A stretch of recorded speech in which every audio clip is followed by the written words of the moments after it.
What's up, everybody? Welcome to Philly with Jon Marks on PHLY on a football Friday. Eagles and Rams. We'll talk about it. It's interesting. It's you're right there in the middle of the playoff season, and like your team is one of the better teams in the NFL. Just thinking about growing up, that when the Eagles played the Rams in, I don't know if it was 89 or 90, but I remember I was on a field trip, not a field trip, a ski trip with school. And I remember watching the game in the lodge. It actually might have been Washington, but it was one of the two games. It was the Washington wildcard game or the LA Rams wildcard game.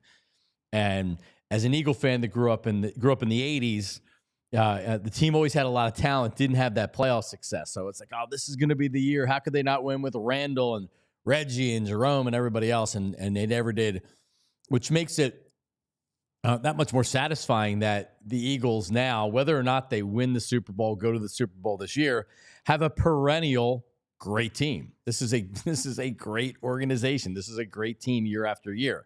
So just look around the rest of the NFC East. Look at the Giants in the mess that they are. Look at the Cowboys in the mess that they are. Washington seems like they've gotten their act together and a good young quarterback, but this is a really, really good organization. So this is fun. It's fun when your team's in the playoffs and you feel like they can actually win something. Before we get started on that, I have just a general question. Where the hell did the snow come from yesterday? Like normally, I mean, I'm not telling you that I'm watching Cecily Tynan every night for the local weather or whatever.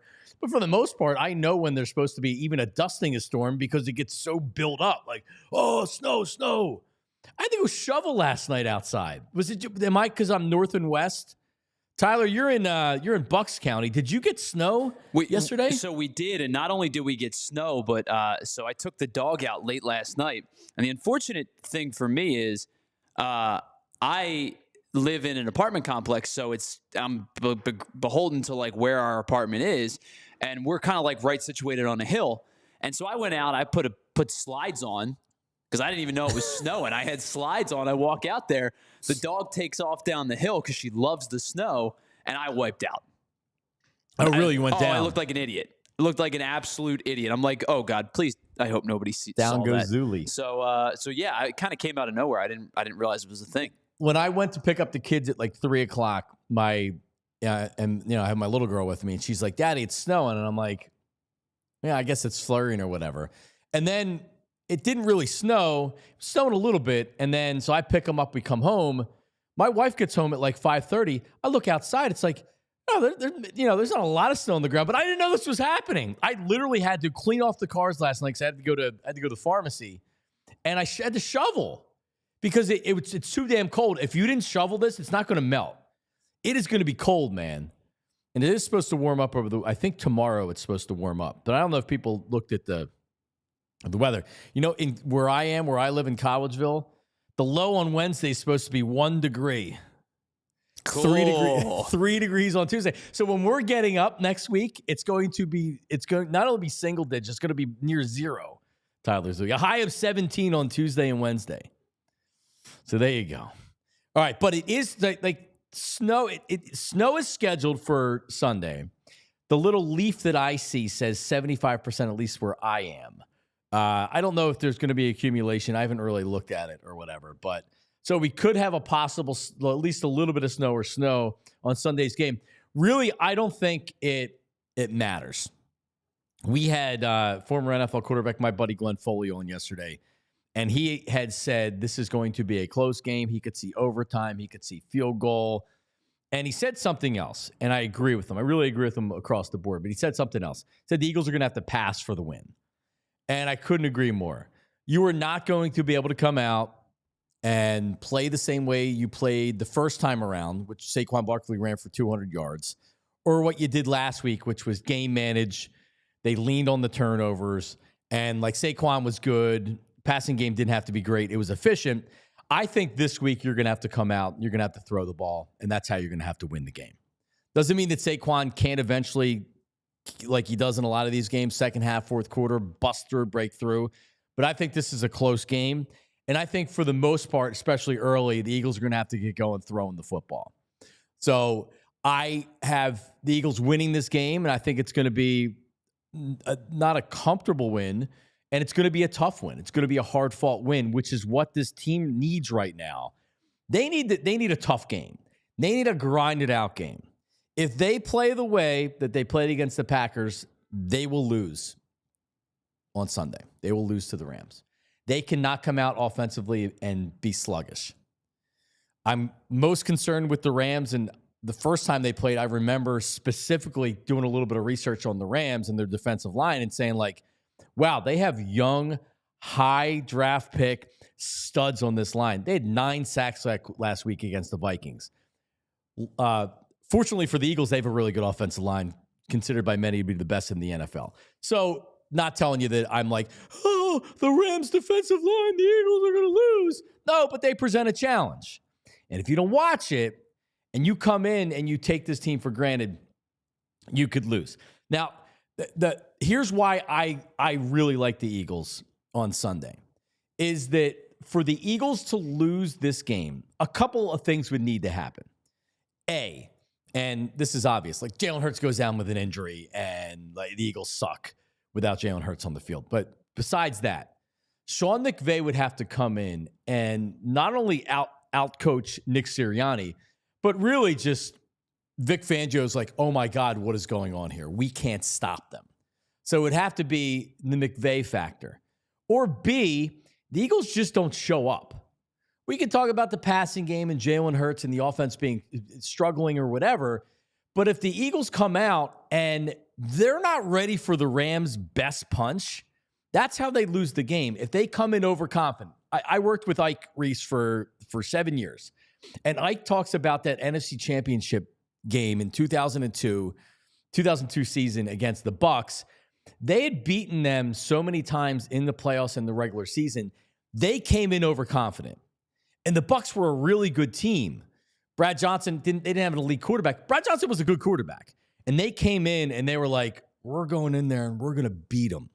They're overconfident. We know we can beat them. And I'm not saying the Eagles have that type of mindset. But what I am saying is I don't think they have that type of mindset.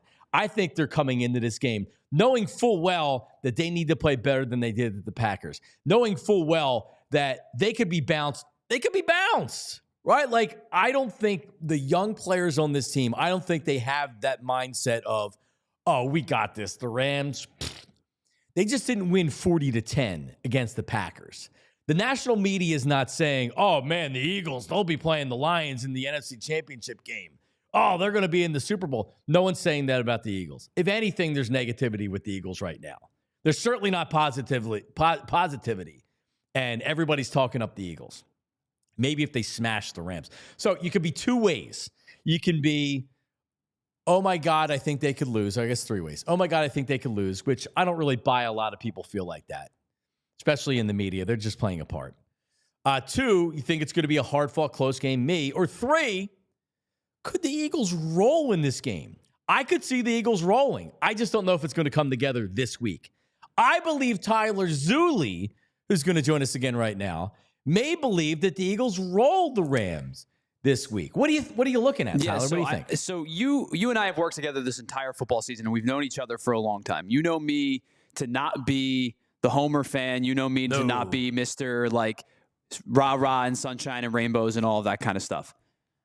When I say I do think the Eagles are the far superior team in this game, I truly, truly mean it. Of course there is a way that this game stays close. And that way is the Rams front 4 gets home. The Rams front 7 gets home. They have 19 sacks in the last 5 games, including 9 on Sam Darnold in the wild card round. They are a good front 7. I do not want to get that mixed up in this conversation.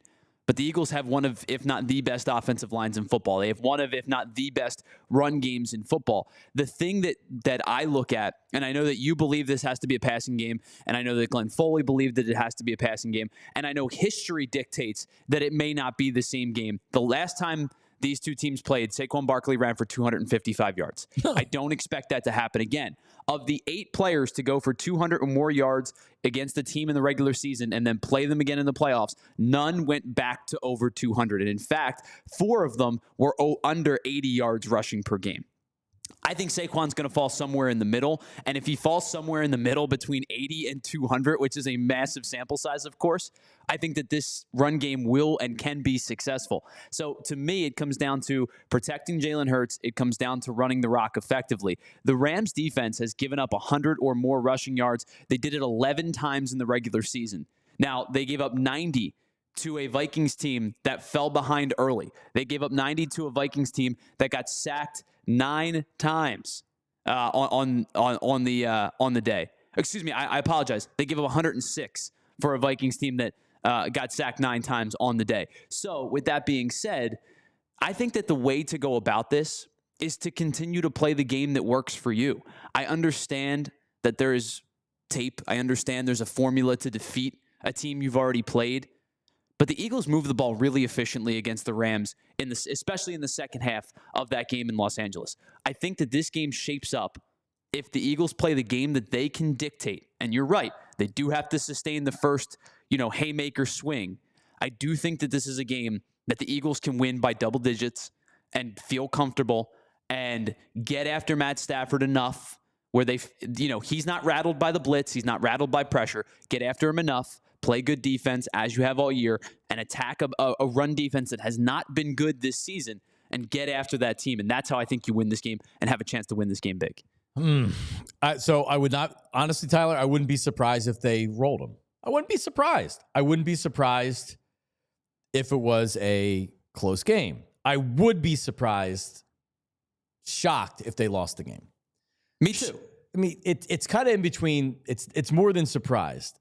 And maybe not shocked because you never know in the NFL. But I'd be really surprised if they didn't win this game. You had said it. The Eagles are a better team. They're at home. They're the more talented team. The one thing about the Rams that I also see, and you worry, they have edge. They have edge on both sides of the ball. They have guys that don't care, right? Like I look at Matt Stafford. Yeah, Matt Stafford is a quarterback that's been through a lot. I also think you can get to Matt Stafford and have him throw a couple picks if you get some pressure on him. But they're going to come in. The moment's not going to be too big for him. That's for sure. So you're not walking in where Sam Darnold's going to see ghosts and it's going to be a laugher, or Case Keenum and how they rolled the Vikings after a little bit of a mild start in that championship game back to Super Bowl. Sure, you have a steady, even-keeled quarterback who, when he faces pressure, his blitz rates are incredible. He's really, really good against the blitz. And he's got 2 receivers who, I think are really good route runners. They're really good pass catchers. They do a lot of everything right, and they're very, very good. But the other thing that I think about with this offense, over the last 4 weeks of the regular season, they didn't play in the final week of the year. They scored 25 points with their backups. But heading into the 3 games prior to that, they scored 12 against San Francisco. Now, the weather was a disaster in that game, if you remember. Right. But they scored 12 against San Francisco, 19 against the Jets, 13 against the Cardinals. They put up a 44 spot kind of randomly against the Bills. And then the 2 games prior, they scored 20 against the Eagles and 21 against the Saints. In those games, if you take the Bills game out, despite the fact that they scored like 12 and 19 and 13, they were 4-1. The only loss was to the Eagles. They beat the Saints, they beat the Niners, they beat the Jets, they beat the Cardinals. This team is playing, I guess, good football in terms of winning the games, but they've been relying upon their defense, which has played, much better, especially in the pass game, and, not making a ton of mistakes, but they're not scoring a ton of points. No, they're a good team. They're a good team. Bottom line, they're on the road on a short week in Philadelphia. Eagles better freaking win this game. We'll talk more about that coming up here next segment in the locker room. And by the way, Tyler, people upset that you're wearing a Penn State sweatshirt on Eagles Football Friday. Just saying, there are complaints in the chat. I think you've worn that Penn State sweatshirt every day because the team is in the playoffs. Well, when else are you going to wear it? I have the Kelly Green-ish Eagles hoodie that I wear, but I was trying to at least somewhat look like a matching human being with the pants that I'm currently wearing, and they're like an olive-ish green. And I figured an olive green pair of pants and a lime green, Kelly green hoodie wasn't going to work too well, so I went with kind of a more neutral color hoodie. No, I'm glad you're giving great thought into your color coordinating. Yeah, 5:15 in the morning. That's what I'm thinking about. Meanwhile, as someone pointed out, and I said it the last time, I look like Gardner Minshew. If I just had just the Fu Manchu, but I kind of have the Gardner Minshew vibe going right now. I do. I look like Gardner Minshew. And by the way, like I don't necessarily think that's a compliment. Like I look all right. I just don't like Gardner Minshew for some reason. I'm sure he's a nice fella. But anyway. All right, so Tyler, can you give us like a 4-minute headline? Sure. Here, because I know big Flyers game last night. I was in and out of that game watching them. So give us some headlines here, and then we'll talk more Eagles coming up. Yeah, headlines, of course, brought to us by our friends over at Glad Hair Restoration. If you want to improve how you look and how you feel, head on over to gladhairmctr.com or call 610-980-4000 to get started. You're right. The Flyers do win yesterday 5-3 over the Islanders. Travis Konecny with 3 points in this one. Sean Couturier, a goal and an assist. They win this one 5-3. Ryan Poehling exits the game early after taking a controversial hit to they call it upper body, of course. Looked like he got hit in the head. My guess would be probably has some semblance of a concussion. That was in the 90s. That wouldn't have been thought like, I'd be like, oh yeah, like that was just a nice hard hit. But you're right. And today I thought the same thing. Bogus. So the Flyers win that one 5-3. As you said, we'll kind of do this expeditiously. Tomorrow, the Sixers back at it in Indiana for a 2-game road stand that starts with the Pacers. Then they'll play a back-to-back on Sunday in Milwaukee against the Bucks. We'll keep you updated if we hear anything about Joel Embiid or who's playing and who's not in this back-to-back. You don't have to keep me updated on that. All right, fair enough. I don't care. Kellen Moore, Eagles offensive coordinator, has fielded some interviews over the last couple of days. The Cowboys being the most noteworthy, but he's also had some interviews scheduled with New Orleans and a few other teams along the way. He's got 3 interviews on the books with the Jags, the Saints, and the Cowboys. And a lot of people are pointing out, like, how does this make sense? The NFL very easily could solve all these problems, which is like saying, hey, you can't hire coaches until after the Super Bowl. Like, you can't. I mean, I don't think they're gonna do that. But it's just that, like, coaches and teams are penalized because of it. So if you just said, hey, listen, we understand you'd like to hire people sooner, doesn't matter. You can't hire a permanent head coach until after the Super Bowl. Hiring freeze. Yes. And that's it. And then it becomes fair to everybody. Yes. And there'll still be backdoor things happening or whatever. But it's like you're not taking away. And I already saw a lot of this, and Jonathan Gannon got it a lot. It was like, he's not fully focused on the Super Bowl. He's preparing for an interview. Like, I think you can do both. I think you can take an hour and do an interview and still be prepared. But, like, he's doing 3 interviews. I'm not going to rip him for it because this is what the sport is. This is what you need to do. But, like, man, take that choice out of his hands to where he don't want to miss out on a head coaching opportunity. I don't blame him. Don't have him in the situation where he's doing these interviews because, that's what he has to do. Bogus. The NFL is expanding to another country for the first time this upcoming season, as they will head to Spain for the first time in the 2025 season. A game will be played in Madrid. We know that the Miami Dolphins will be designated as the home team. Don't know who they're going to play just yet. There's a handful of teams it could be. I believe that it's not going to be the Eagles. I will tell you that. No, not after Brazil. It's a shame because I would love to go to Spain. That would be awesome. Brazil, no chance was I going over there. London, all right, maybe. But Spain would be awesome. Madrid, love it. One final piece of note before we get to some of the other things that we're going to discuss. I know because we're going to talk about the games, the divisional round games moving ahead in the rest of the show. Joe Mixon missed practice yesterday. He's questionable for the game against the Kansas City Chiefs on Saturday. He did, of course, play last week against the LA Chargers. He's been dealing with kind of ankle issues throughout the year. Listed as questionable. I expect him to play, but if he doesn't play, they'll go to Dameon Pierce, who is currently listed as their backup running back. All right.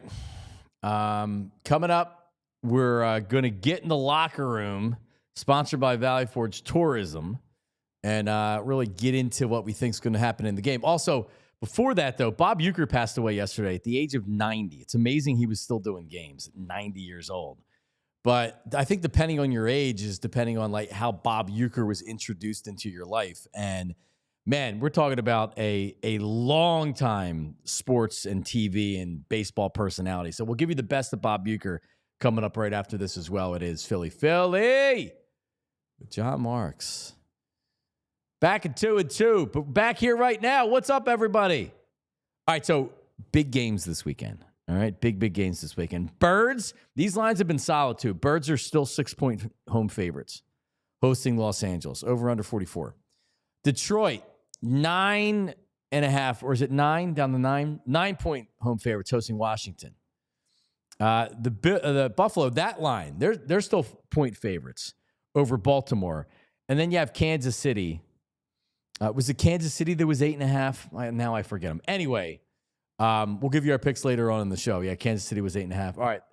Monday, if you're looking for the college football national championship, Notre Dame and Ohio State. Ohio State, a big favorite in that one.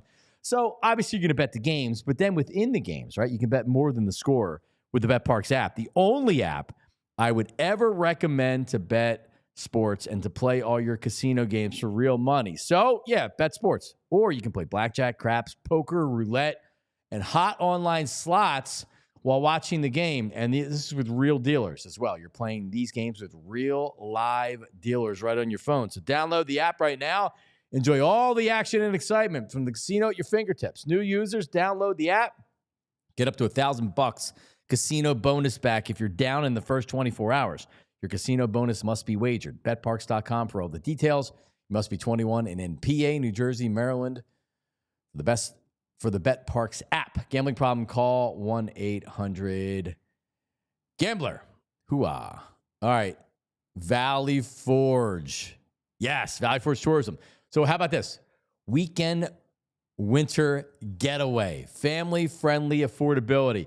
Looking for something different to do? Valley Forge in Montco, 18 miles from downtown Philadelphia. You have all the attractions, must-see historical sites, tons of family attractions, a vibrant art scene, outdoor activities, shopping, and more. I love taking the kids to stuff that gets out of the house, but also they learn a little bit of something. And then they're telling their friends at school, and then I have the parents that are saying, like, hey, I heard you guys went here. I heard you guys went there. Like, yeah. The kids love that kind of stuff. ValleyForge.org can help you discover hidden gems, endless activities, tons of places to stay in Montco, dining, everything. Get started planning that next getaway today. ValleyForge.org. Make it family time and make it Montco. All right. There we are. We're back. So Bob Uecker passed away yesterday at the age of 90, still doing games. And by the way, we're going to give Bob Uecker a game ball. And it's proudly brought to you by our friends at Xfinity Mobile. Join the millions who have switched to one of the fastest growing mobile services, Xfinity Mobile. So Bob Uecker, honestly, I didn't know that he did play-by-play. He was the play-by-play guy for the Brewers probably until after certainly after he did Major League and he did Mr. Belvedere. So Uecker he's the typical backup, 7 years in the majors, kind of up and down between the majors and the minors. Had his most at bats as a Philly. So he's a former Philly. He started broadcasting Brewers games in 1971. I remember him. My first memory of him was he was Bob Uecker on the Miller Lite commercials. He was ABC, he was NBC. He did the national broadcast. He did World Series and All-Star games with NBC back in the 80s and the 90s. But he did national games 70s, 80s, 90s. He was with Bob Costas and Joe Morgan in the 90s. I remember him doing that. But I remember him doing Miller Lite commercials. Tyler and I have gotten a couple of the Miller Lite commercials. So back then, the Miller Lite commercials, like this was all the big stars were doing the Miller Lite commercials. John Madden, Bubba Smith, Rodney Dangerfield. And Bob Uecker was really the head pitch man for Miller Lite. This is like 1984-ish is when he started this. So here's a couple Bob Uecker Miller Lite commercials. These fans, I love them. When I came in, they didn't recognize me at first, but then when I told them who I was, next thing you know, they're buying me my favorite beer, Light Beer from Miller. They know us ex-big leaguers drink Light because it's got a third less calories than their regular beer. It's less filling, and it tastes great. Thanks. Hey, it's a pleasure to buy a beer for a great pitcher like Whitey Ford. So I lied. Light Beer from Miller. Everything you always wanted in a beer, and less. Hey, Whitey, I thought you were a lefty. Oh, that's right. Tyler, the dry delivery and just how spot on he was with the delivery. He was amazing. He was amazing. And by the way, that was John Goodman. The actor John was in that, was the guy talking in was that that spot. Really who it was? Yes. I didn't even think about it. A young John Goodman was in that spot long before Roseanne, probably like a good 5 years before Roseanne. We have another one here. This is another Bob Uecker Miller Lite commercial. He was known as Mr. He called himself Mr. Baseball, and one of the themes that he would always have was like, "Oh, yep, go right here in the front row." Like he was a big timer, Mr. Baseball. Here's a Bob Uecker. You know, one of the best things about being an ex-big leaguer is getting freebies to the game. Call the front office, bingo. And once these fans recognize me, I probably won't even have to pay for my Light Beer from Miller. I love them. These fans know I drink Light because it's less filling and it tastes great. Good seats, huh? You're in the wrong seat, buddy. Come on. Oh, I must be in the front row. Come on. Light Beer from Miller. Everything you always wanted in a beer, and less. Good seats, hey, buddy? He missed the tag! So he says, "Must have been in the front row," and he's in the third to last seat in the stadium in the next shot at the end right there. Oh man, he was funny, and that brought him to where this is where it's like, wow, this is like an iconic role.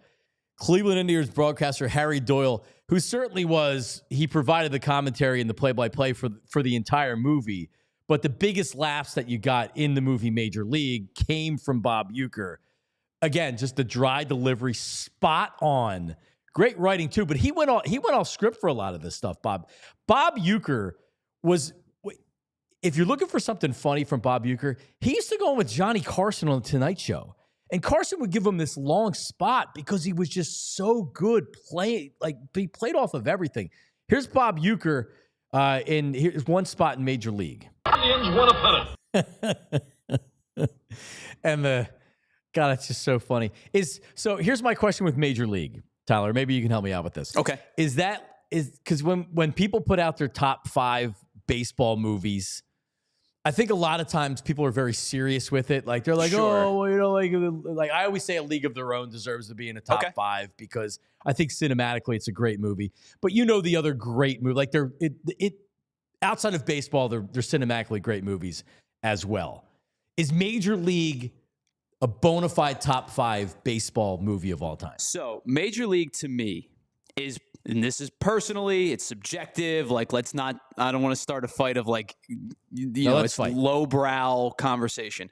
Major League to me is my favorite baseball movie of all time. Because when I watch Major League, and whether it was the first time I watched it or the millionth time I've watched it, I find something new to laugh at. And whether it's a subtlety from Wesley Snipes or it's something Harry Doyle says in the broadcast booth, or, it's the dryness of Taylor, his performance, right? Like, I think that it's just there's something new every time I watch Major League. That to me, it's one of my favorite baseball movies. It's probably the only baseball comedy that I put in a top tier list, because you're right. When the other conversations emerge, you're talking about the more serious roles. You're talking about The Natural, right, Field of Dreams, boring. 61. You're talking about 8 Men Out. You're talking about those type of movies, right? Because they are the serious films of the baseball genre. Like, to me, Major League makes me happy. Major League makes me laugh. It makes me happy, and that's every time. all I need. Yeah, it makes me happy. It does. League of Their Own, Sandlot. I love Sandlot. Bad News Bears. Not a lot of people talk about that one anymore with Walter Matthau playing Buttermaker. It doesn't make my top 5 because there's too many good baseball movies that I love. But so, like, you'll see people like, well, you got to consider Moneyball. Screw off, Moneyball, piece of crap movie. So, see, I disagree with that sentiment because I think Moneyball's a very good movie. My problem with Moneyball is that they made it seem out to be like this ragtag group of baseball players that like came together from, the joke in Major League. It's like, well, his last stop was the California Penal League. Like, you make it sound like it's a bunch of dudes that they put together on a roster, where in reality they had an MVP in Miguel Tejada. They had a perennial Gold Glover in Eric Chavez. They had a ton of talent on that team. all-star pitchers in their rotation. It was a great team. Like, yes, so they put the Hattebergs and whatnot together to, like, round out the team. But they replaced Giambi with, effectively like Jermaine Dye, and they had Miguel Tejada, and they had Eric Chavez, and they had all these dudes. Like, they had David Justice, right? And they had It was a good baseball team. It's a good movie. Don't get me wrong. I think it's a very good movie, but the premise of them being like this nobody team feels a little flawed. Yeah, well, I'm out on all that. All right. So, by the way, I just wanted to share an A-Rod tweet. Trying to be nice, he says, heartbroken to lose Bob Uecker, an iconic voice of baseball. He brought joy not only to Cleveland, but to baseball fans everywhere. It's just a movie. He was the Brewers broadcaster since 1971, A-Rod, not Cleveland, despite the movie. Major League was not real. Do you think A-Rod knows? Do you think he thinks Major League's like a documentary? Dude, would you be surprised with A-Rod? The tweet doesn't surprise me. No. He was trying to be nice, so I won't kill him for it. It's just so A-Rod. The movie was actually filmed in Milwaukee, Old County Stadium in Milwaukee, because they had to accommodate him broadcasting. It's obviously filmed during warm weather, so he can't take a couple weeks off and drive to Cleveland. He's going to work. So, all right, and one last thing, because we talked about he was a part of a Major League, but that also before Major League was Mr. Belvedere, where he played a sports writer from Pittsburgh named George Owens. And Mr. Belvedere was like the housekeeper. Housekeepers were a big thing in 80s TV shows. He was the British housekeeper that came to try to help Wesley and the other kids. And it produced an all-time special TV moment. Here it is. Here's Mr. Belvedere. Gone. Well, I got AIDS, but other than that, I'm doing pretty good.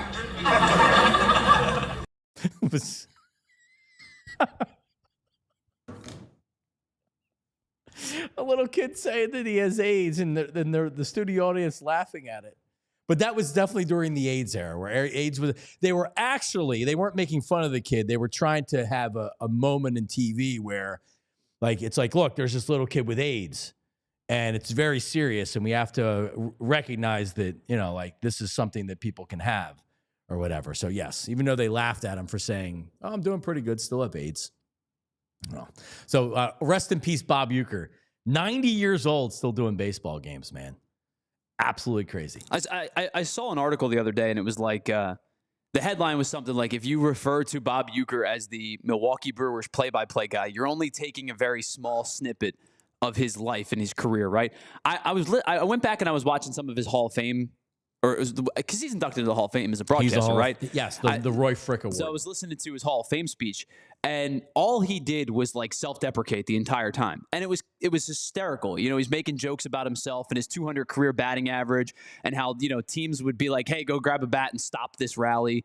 Like, it was just comical for 10 minutes. You're right. He had a way. You brought this up at the beginning of the segment. Like, he had a way of being exactly like kind of the humor that you needed in that moment. Yeah. And, he just like a larger than life character. And you said, like, you brought up how old you are is how you kind of were introduced to him. I was introduced to him through Major League, which is a movie that a few years predates me, but like I remember watching that with my dad, like being old enough to watch it with my dad for the first time, and him being like, "All right, you're mature enough. Like, let's sit down and we'll watch Major League. It's a funny movie." It was also on cable for a while, where it can be sanitized and you can watch it if you're a kid. But I remember sitting and watching it with him and being like, "This dude's hysterical, bro." I think I was in 7th or 8th grade, and being a kid that loves sports and loved the Phillies, and then that movie came out. It's like, I just remember everybody going to watch the movie, and it was like, wow, it's rated R, and it's like, no, it's all right, you can go see it. And people were like, oh my, it was now Major League 2 and Major League 3, not necessarily. We can pretend that Major League 3 doesn't exist. We can 2. We can anytime anytime you try to replace a player with a different actor, or replace somebody with a different actor, it's immediately Fugazi. You got to kill him or he needs to be traded or something. You can't have Omar Epps being Willie Mays Hayes instead of Wesley Snipes. Sorry. That's where you lose all credibility as a movie. Now, they happen in different strokes where Phil Drummond's wife, they replaced her. All right, so Major League on Rotten Tomatoes has an 83, which is a pretty respectable grade. Like, they did a pretty good job. Major League 2 has a 5. Out of 100. It's even unwatchable to me on cable. I would never watch it. Major League 3 actually has a better grade than Major League 2. Is that back to the minors? Yes. Yes. It has a 21. Well, because back then they didn't know how to do franchises, right? Like it would just be whatever movie came after the first would suck. Rocky was a little bit different. But you were just making a second movie to make a second movie. They were never good. It's the same storyline. Now they figured out how to do prequels and sequels. Yeah, I mean, you think about it. Like how many times for every Godfather 2 or Rocky 2, you've got 500 bad sequels.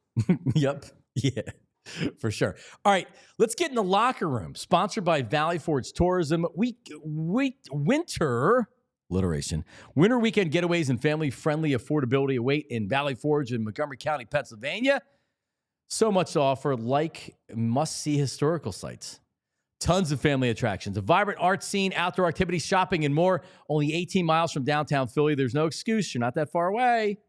ValleyForge.org can help you discover hidden gems, endless activities, tons of places to stay in Montco. Get started planning that next getaway today. ValleyForge.org. Make it family time and make it Montco.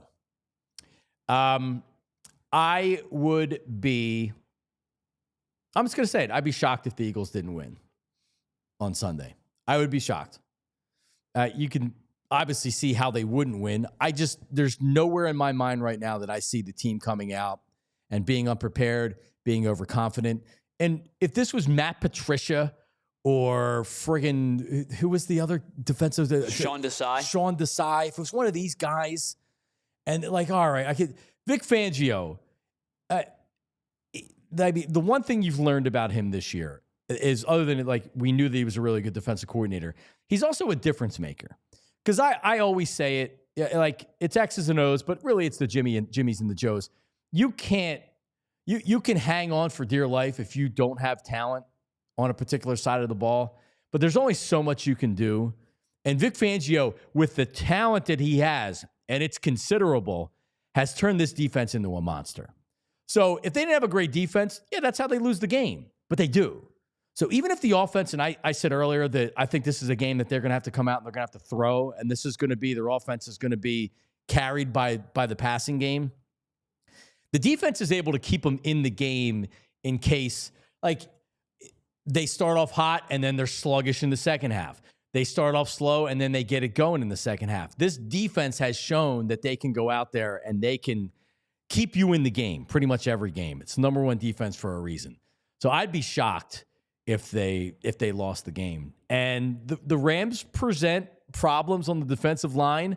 It's countered by a great offensive line for the Eagles. So, like, roll up your sleeves. We'll give our predictions coming up here in a second. But I have this as a field goal game, and I think it's going to come down to late in the fourth quarter.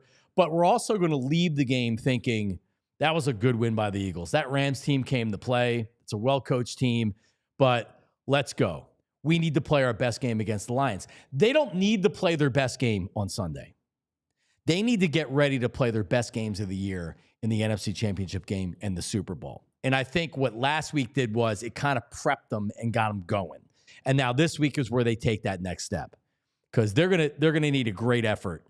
They're not just going to be able to show up and the Rams are going to be like, oh, all right, well, we're in Philadelphia and the the Eagles are great. They won 14 games. We're going to lose. I don't think that they're going to have that mentality. Coming up, we'll give our predictions for not only the Eagles, but also the rest of the NFL playoffs.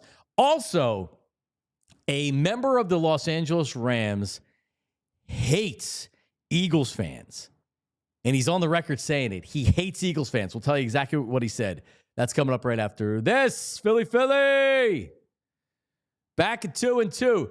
TrueBar Financial. It's so cool. So they have the Greenlight app. at TrueMark Financial. I've talked about it a number of times now. And it was like, when I was like, oh, this is pretty cool. This makes a lot of sense for my kids, right? And I'm already a TrueMark customer. And then, so we got it done over, it was after the holidays, but it was in the last couple of weeks. The Greenlight account, the Greenlight app, changing the game, helping kids and teens learn how to earn, save, and spend wisely. So it's part of the account. They get a savings account. They get the Greenlight app. In the Greenlight app, you can literally say, okay, you want an allowance? Okay, $10 a week. Here's what you got to do. So then you go to the chores that they have to do to collect the allowance. And then based on when you set it up, it can be every Friday. It can be manually that you set it up. They complete their chores. You give them an allowance. It goes from your account right into their account. It's so cool. They get debit cards. They have their own debit card. So my wife's birthday is coming up in 2 weeks, less than 2 weeks. They wanted to get her a gift. So they have their debit card. We went on Amazon. We did some online shopping. I had them put their debit card when they were doing the order, and they filled out everything. And then we already got one of the packages, and it's from their debit card. And they were so excited. So it's really teaching them the real world, right? It's so cool. You're coaching your kid through their very own financial game. And if you're a TrueMark Financial member like me, it's free. So if you're looking for a new bank, TrueMark Financial Credit Union is the place to go. I have my business checking account, business savings, personal savings, and now the kids have their account there as well. Get signed up today, TrueMark.com/greenlight for more information.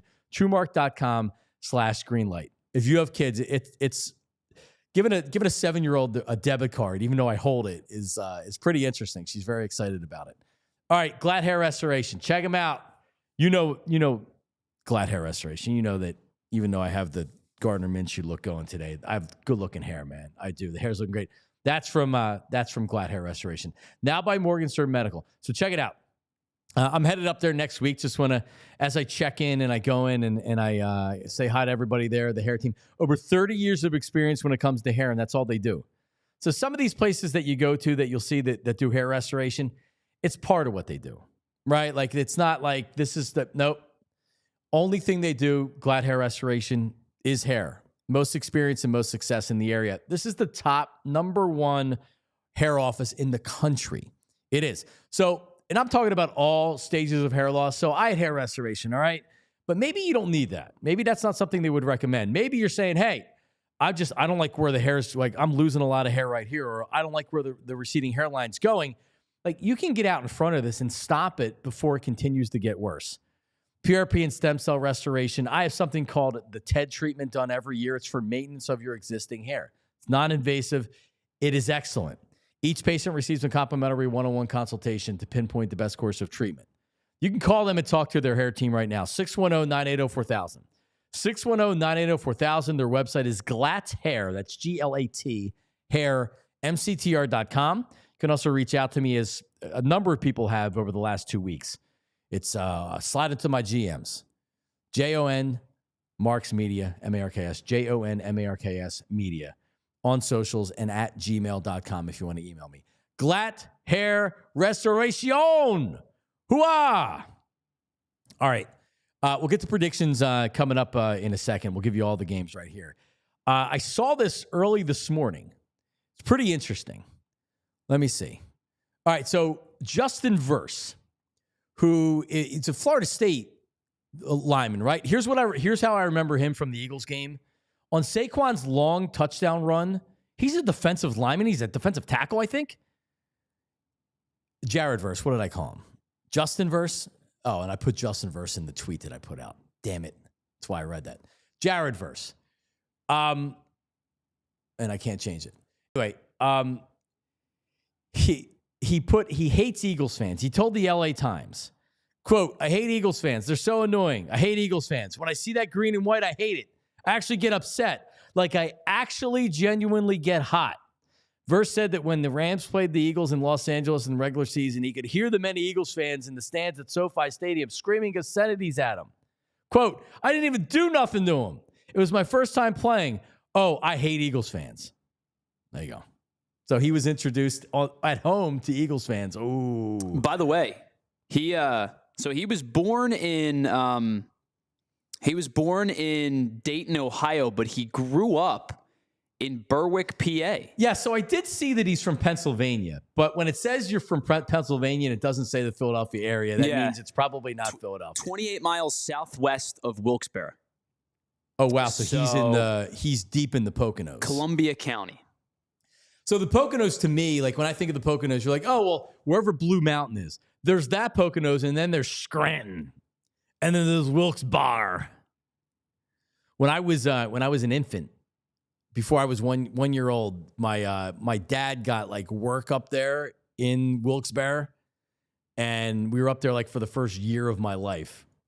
Okay. So I'm technically I've lived in that area in my life, but then they moved back down here, and that's where we settled. But yeah, he got some job. It was like a temporary job up there, and can't imagine what it was like in the 70s living up there. But yeah, so I mean it'll be interesting. I mean the Eagles, obviously the home field advantage with the link, and that place is going to be rocking, and it's going to be loud, but with the home field advantage, like, and I hate when this conversation happens where, like, it happened with the Phillies during the playoffs this year, where it's like Phillies fans were quiet, they weren't saying anything. It wasn't loud in there. Like, you got to be louder, you got to get up. And it's like in football, if on third down they keep converting third down after third down after third down, it's hard to get up for a couple of drives if your defense isn't stopping them. You're not loud when the team's on offense. You're loud when they score, they make a big play, but that doesn't continue. You're really only loud. The stadium's loud when you're on defense. If you can't get stops, that takes the air out of the stadium. So if you want the crowd to actually matter, man, you got to get on them early. You got to get them in third and long situations where you know they're going to pass and they're back in shotgun, and they're sending a blitz. Man, like, you got to have them on their heels. You can't have them converting third down. Yeah, so, I mean, it's not – so, like, I think about college football and the NFL in that, like, get up and get loud thing. It affects college play. I mean, listen, I'm not going to say it doesn't affect pro players at all, but these are grown adults. Right. This is their profession. They're grown men who this is what they do for a living. It's much easier to rattle a 20-year-old quarterback, from Purdue than it is to rattle Matt Stafford, the probably lock Hall of Famer, so there is a difference between getting that like, you do want to bring it as a fan. It does help your team. But Sam Darnold's not playing on Sunday. He's just correct. You're playing a quarterback who has been in these situations before. You're playing a team that should be well versed in this, environment. Now, you can make a difference. I'm not saying you can't, but you're right. It's got to be like when Oren Burks pops the football out to start the game against the Packers. That's a monumental rise. You got to seize that. Right. Yeah, and they did. And they went down the field and they scored a touchdown. And you, at least for the moment, felt like they jumped on an opportunity, because then you knew, okay, they're up a touchdown. They're getting the ball at half. I thought it was going to be a blowout at that point. No, I did too, especially when they stop them and they score again. They make it 10-0. You could have told me that the Eagles were going to win 30-0, and I'd have believed you. I felt the same way about Penn State when they played Boise State. If you remember that game a few weeks ago, yes, they jumped out to a 14-0 lead, like in the blink of an eye. And if you would have told me Penn State was going to win 72-3, I'd have been like, yeah, all right, that sounds good. Teams adjust, and professional teams are going to adjust. The Rams are going to make adjustments. They're going to use silent counts. They're going to use hand motions. They're going to use everything they can to mitigate the crowd a little bit. Yeah. Well, we will see. We will see. So we'll give our picks coming up. Before I forget, because I'm seeing it right now on social media, Temple beat Memphis last night. It's the first win against a top 25 team in almost 2 years. But 88-81, they beat number 18. The students stormed the court afterwards. It was kind of I guess it was technically a storm. They got out there eventually. But yeah, so I feel good for them, because, if you're a Temple student, you don't know anything about good college basketball like I do growing up. Big Five was a real deal, winning national championships or being national programs. And it's good to see Temple get that win. Harry Mays texted me last night. He was down at the game. He texted me last night with an owl emoji. I was like, oh, you're down at the game, Har. All right. Listen, I think it's cool when Temple basketball is good. Yeah, me too. too. I think I think honestly, when any of the local teams are good, like you remember the year LaSalle made the run. I think they made the run to the Sweet 16. The Southwest Philly floater. I was that all in on like I was all in on that team, man. 2014? I'm a Penn State guy, right? But my 15? my basketball team for the most part has been pretty bad for a bulk of my life. They It was sure have. it was so cool to see LaSalle make a Sweet 16 run. It's cool to see Temple make a run. It's cool to see the St. Joe's. Was it the 04 team or the 02 03. team? Like that team encapsulated the heart of Philadelphia. I loved it. Jameer Nelson made me fall in love with college basketball. Yeah, I'm not one of these. I'm not one of these Temple people that are like, oh, I'd never root for Villanova or St. Joe's. I guess I'm a Fugazi Big Five fan because I do root for Villanova and I did root for St. Joe's. I think that the two guys locally that made me fall in love with college basketball were Jameer Nelson and then Scotty Reynolds with Villanova. Two teams that don't like each other, right? But I love Jameer Nelson, but I have no claim to that fight. I enjoy good basketball, and when the local products are good, that's good for Philly. Yeah, for sure. John Chaney was my hero, by the way. Like probably my all-time Philadelphia coach, player, or whatever. John Chaney was just love the guy to death. He's the absolute best. All right, our picks. Last week, I believe I went 3-3, which it was a decent week. But this week, here's what I got. The Eagles winning, not covering the 6 points, but I got them. Let me see what I sent you there, Tyler. I think I was 28. How do I not have this in front of me? All right, so I have the Eagles 27-24. Does that mean the Rams get a late score to make it decisive? Does that mean that it's a field goal? Eagles kick a field goal to win the game. I think the Eagles have the lead and they hold on, and you come away thinking like, man, that was a really well played game. The Eagles are a good team. So I'll take the Eagles 27-24. Texans and Chiefs.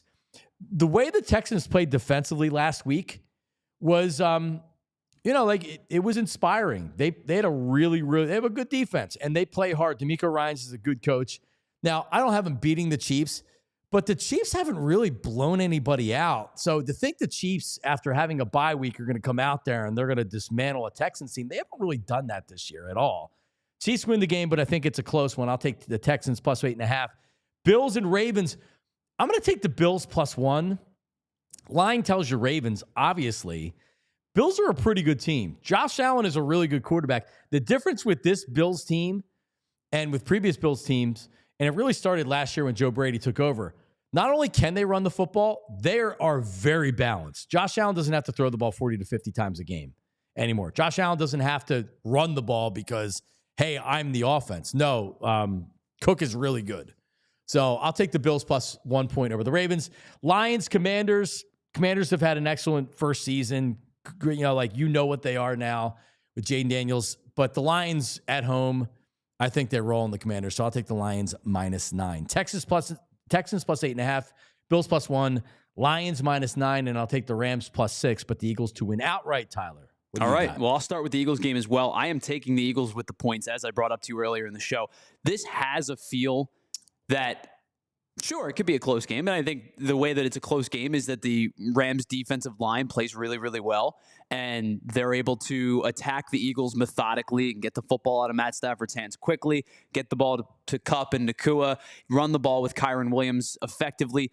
There's a formula for that success to potentially happen. I don't think it does. I think the Eagles win this game fairly comfortably. I do think there is that, kind of cliche Eagles give up a touchdown late with the 2-score lead already in hand.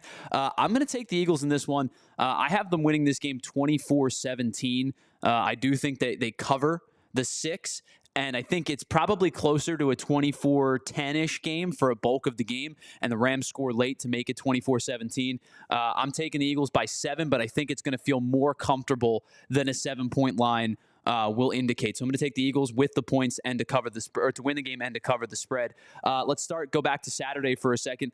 The Chiefs and the Texans, you just laid it out there. The Chiefs have won 15 games and just don't feel like they cover in most of their games. The alternative to this, however, is that the Houston Texans point differential this year, do you know what it is, John? Not good. 0. Wow. That's their point differential as a team that won a division and is now 11-7 after winning. Well, they were 10-7 in the regular season. They win the wild card game. They looked really, really good against the Chargers. They ran the ball effectively. They played really good defense. They pressured Justin Herbert the whole time. I think if you ask me what's the worst unit between Texans offense, defense, Chiefs offense, defense, the thing that worries me the most is the Texans offensive line. And how do they protect C.J. Stroud with Chris Jones and how good that Chiefs defense is, especially with what we talked about earlier in the show. Does Joe Mixon play? And if he does, how available is he going to be? I think the Texans keep this game close for a while. 8.5 is a lot. I've been back and forth on this one the whole time. With all that being said, I've settled on the Texans plus 8.5. I think the Chiefs win this game, and it feels comfortable, kind of like the Eagles do. But I think that the Texans will cover the spread. Chiefs win somewhere in the 6 or 7 range. I'm going to take Houston plus 8.5 with the caveat that if the Texans offensive line does not play well, this could get ugly quick. Washington and Detroit. This one I have felt so confident in all week long. This is going to be a high-scoring game. Washington has been way better than anybody has expected, but the Lions get David Montgomery back in some capacity. Jahmyr Gibbs has been excellent all year. Washington has given up a ton of yards this season, both through the air, 34.92 through the air. 34.92 through the air, which is not through the air. Excuse me. They've been really good against the pass. They've been really dreadful against the run, giving up the 3rd most rushing yards on the year with 23.37. They've also given up 18 rushing touchdowns this season. I'm expecting a big game from Jahmyr Gibbs. I think this is going to be a high-scoring game. I think I would be, if you asked me one play to take, I would take the over in this one, but I'm going to take the Detroit Lions in this one, minus the points. I think they're just raring to go. They win this game by double digits. Great season from Jaden Daniels. Bright future for Washington. I think this is where the Washington run ends. This one, you took the Bills +1. I'm going to take the inverse. I'm taking the Ravens to win this game. -1 is such a weird line because it's you either win or you don't, unless it's 21-20 or 28-27. Baltimore is a good matchup for the Bills. The Bills are a good matchup for Baltimore. Now, I'm not going to take the 35-10 into consideration that happened all those weeks ago. Derrick Henry ran for almost 200 yards in that game. But I do think that the Ravens just match up well with Buffalo. This is the first time that the Bills have been dogs in a home playoff game since 1967. That's got to be fuel. That's got to be motivation. Don't get me wrong. This is a battle between the two quarterbacks that I think are going to finish 1 and 2 in the MVP race. I don't know. It shouldn't skew your opinion on who you believe is the MVP because it's a playoff game. But I think Lamar Jackson and the Ravens come out on top. I picked the Ravens to go to the Super Bowl at the beginning of the year. I'm sticking with that trend. I think they're playing really good football right now. I'm going to take the Ravens to win this game and take them -1. All right. There you go. Yeah, I would not be surprised. I just feel like in that Bills game, people have been. This was the year. There's a couple of radio shows that I listen to across the country, and they were all saying like, "Oh, well, the Bills won't even Bills may not even make the playoffs this year." And it's like, all right, well, that's silly. But yeah, a lot of people expected the Bills to take a step back because they lost a wide receiver, they lost a lot of guys on their defense. That was a silly sentiment, even if you believe the Bills were going to take a step back. They're still clearly the best team in the AFC East. They still have Josh Allen. They weren't going to miss the playoffs. A lot of people thought the Jets were going to be. Yeah, we're going to be good. Right. Not realizing that was going to be a total friggin' disaster. We wrap up every Football Friday with the stat of the week. Daulton, the intern, joins us as he does every Friday. Hello, Daulton. Hello, John. How you doing? What do you have? I hope you have something special cooked up for us. It's Divisional Football Friday. What do you got? So I got some Devontae Smith stats because I kind of realized this week that he's actually a very underrated postseason wide receiver for the Eagles. So in 6 playoff games, he has 31 catches for 460 yards. He has 77 yards per game and 14.8 yards per catch. And he has 7 catches of at least 25 yards. And then I have a little nugget for you that Devontae Smith is 77 yards per game is second most in Eagles postseason history. Do you know who he's behind, John? Harold Carmichael. It's actually tight end Keith Jackson. Oh. who averaged 103 yards per game. Well, I actually saw that he has a chance to break Carmichael's yardage for most receiving yards in Eagles playoff history. I was reading the same thing you were, and I'm like, really? Because I guess because you play in a lot of games because the Eagles have been successful, but it's like, wow. Yeah, Keith Jackson didn't have as many games. Keith Jackson was really, really good. All right, continue with the stats. I'm sorry. Well, that's actually it for the stats. That's it. Devontae Smith will become the team's all-time leading receiver in the playoffs with 6 yards this week. He's only 26 years old. He's been unbelievable. Give us your prediction, Daulton. What do you got? I think the Eagles win in a land of 31-17. I think the weather really impacts this game, and I don't think the Rams can come in here with that rain/snow that's going to be coming on Sunday. There he is. All right. Not only a stat nerd, but an amateur meteorologist. Daulton the intern. All right, go Birds, Daulton. I'll see you at the grocery store this weekend. All right, buddy. See ya. There he is, Daulton the intern. So the weather is supposed to be, what I read was it's supposed to be, because it's a 3:00 game. So by the time the second half comes, it's probably going to be in the 20s or the early 30s, and it's not going to feel good out there. So, I mean, are the Rams like a warm weather team that will be not wanting to be out there, or does it not matter with them? I know the Eagles have been practicing outside, which is smart with Nick Sirianni after hitting and stuff. So, I mean, I don't think it's an advantage for the Rams that they're going to be playing at night and it's going to be cold and there's going to be weather, rain, snow, and stuff like that. But well, and I'll add this to the conversation you were having with Daulton about the Devontae Smith very likely becoming the all-time leading receiver in Eagles postseason history. You know who's not too far behind him is Dallas Goedert. Goddard only needs 72 yards to break the not break the record, because Devontae Smith should hold it. But Dallas Goedert is quickly closing in on that record as well. I believe he's 5th all-time in Eagles postseason history. See, the list is a weird list, John. Have you seen it? No, I was just Googling it. I guess because they've played in a lot of games, and a guy like Zach Ertz, you think of him because he was a longtime Eagle and he was in the Super Bowl and he had success. But I guess he didn't play in that many games. So he's 7th. He played in 7 playoff games. He has 360 receiving yards. So Harold Carmichael, for stat standpoint, is 465. Todd Pinkston is 3rd at 433. Then the list goes Chad Lewis, Dallas Goedert, Alshon Jeffrey, Zach Ertz is 7th. B. West is 8th with 334. Deshaun Jackson 9th, Keith Jackson 10th. And then, the list is a bunch of dudes who, you got James Thrash in there, Jason Avant, Brent Selleck, Jeremy Maclin, and Kevin Curtis are in the top 20 of all time. Because I think we have become so spoiled with the teams of the last 20 years, it's going to be pretty skewed for the most part with more recent Eagles players. Yeah, more with the games exception of Harold Carmichael, of course. Right, you say well, hause Pinkston up there? And it's like, well, they went to 5 straight playoff. He played for a lot of good teams, right? Yeah. Because you wouldn't. Pinkston's not rolling out of your mouth very easily. No, but the Eagles made the playoffs from 2000 to 2004, and I believe he was on most of those teams, if not all of them. I think he was on all of them. Yeah. I'll try to find it for you real quick before you. 2000 to 2004. That was his career. Yeah. Yep. Kevin Curtis, 221 receiving yards. Yeah, that one surprises me because I feel like Kevin Curtis was here for 12 seconds. Yeah. Had that massive game against the Lions in the ugliest jerseys of all time. I was at that game. For somebody that talks about not going to Eagles games, I was at that game right there. Yeah, those jerseys were ugly.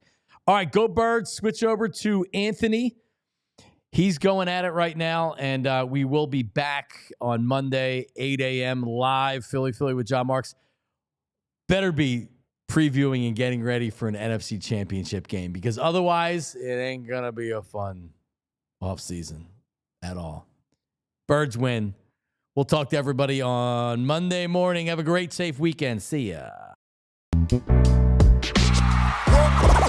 all silly like the mayor.